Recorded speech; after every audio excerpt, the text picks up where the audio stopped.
Momen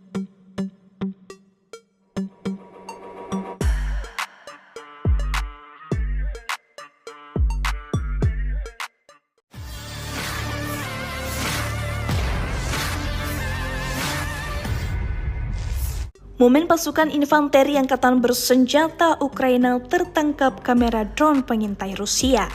Rekaman tersebut diunggah di media sosial Telegram pada Selasa 14 Mei 2024. Kelompok militer Rusia tiap harinya melakukan penyisiran di wilayah Severs. Kemudian menemukan sebuah parit yang di dalamnya terdapat personel militer Ukraina. Terlihat dalam rekaman raut wajah prajurit itu tampak bingung dengan keberadaan pesawat tak berawak tersebut. Dua anggota militer Ukraina itu pun masuk bersembunyi ke dalam paritnya. Namun, dengan cepat pasukan Rusia menghantam ruang galian tersebut. Akibatnya, pasukan Zelensky harus menanggung resiko imbas serangan ini.